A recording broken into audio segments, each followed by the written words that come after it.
Subukan mo na bang magluto ng chicharon pork belly? Yung tipong parang chicharon na sa sobrang lutong, di ba? Kung gusto mong malaman ang sikreto, tara, samahan mo ako. Magluto tayo. Unang gagawin natin, kukuha tayo dito ng kawali at lalagyan natin to ng tubig. Mga kalahating litro ng tubig ang aking nilalagay dito. At saka natin to papakuluin. At pag kumulo na ito ay ilagay na natin itong ating pork belly. Mahigit 1 kilo nga itong pork belly na nabili ko. At matapos natin mailagay yung ating pork belly, maglalagay na tayo dito ng mga pampalasa. Unang inilagay ko itong ating bawang at isinunod ko na itong ating sibuyas. Maglalagay na din tayo dito ng lemongrass or tanglad. At sasabayan na din natin ng dahon ng laurel or bay leaves. At itong ating peppercorn, yung buong paminta. At matapos natin mailagay yan, maglalagay na din tayo ng 2 dakot na asin. Para may alat naman ako. Matapos nga natin mailagay yung mga pampalasa natin, baliktarin lang natin to at saka natin to tatakpan. Papakuloyin natin to ng mga 30 minutes. Hindi nga natin to kailangan palambutin ng sobrang lambot kasi lulutuin pa naman natin to mamaya. At makalipas nga ng 15 minutes na pagpapakulo ay binaliktad ko muna ito para yung kabilang side yung maluto at papakuluan ulit natin to for another 15 minutes. So bali a total of 30 minutes natin to pinakuluan. At matapos nga ng 30 minutos ay hinangoo muna ito. Dito naman sa parting ito ay papalamagin muna natin ito. At kung nanonood ka pa rin hanggang dito sa kalagitnaan ng aking video, ibig sabihin na nag-e-enjoy ka. Baka pwede mo naman i-comment kung taga saan ka para alam ko kung hanggang saan umabot ang aking video.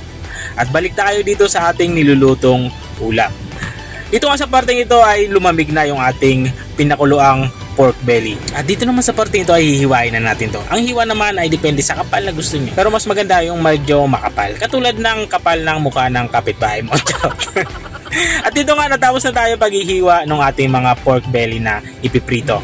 At para ma-achieve natin yung malatsitsarong lutong ng ating pork belly, i-air fry natin to ng 30 minutes.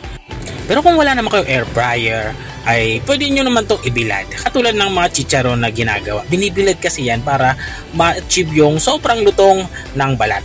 At matapos nga natin mailagay lahat, nasa lansa natin ito ng maigi ay air fry natin to sa init na 200 degrees sa loob ng 30 minutes katulad ng nakikita nyo. At habang nga tayo nagpapatuloy sa ating pagluluto, ay gusto ko lang shoutout ang mga masusugid nating mga taga-subaybay. Shoutout nga kay Ma'am Elizabeth Ambanado Mangante ng Pampanga. Shoutout din kay Ma'am Sonia Castillo ng Isulan, Sultan Kudarat. At shoutout din kay Sir June Transport. Sabi niya pa shoutout naman ng June Transport from New York, Cubao. At maraming salamat din sa mga walang sawang nanonood at nakasubaybay dito sa aking channel. At balikan tayo dito sa ating nilulutong ulam. Dito nga sa parte nito ay nagpainit ako ng mantika.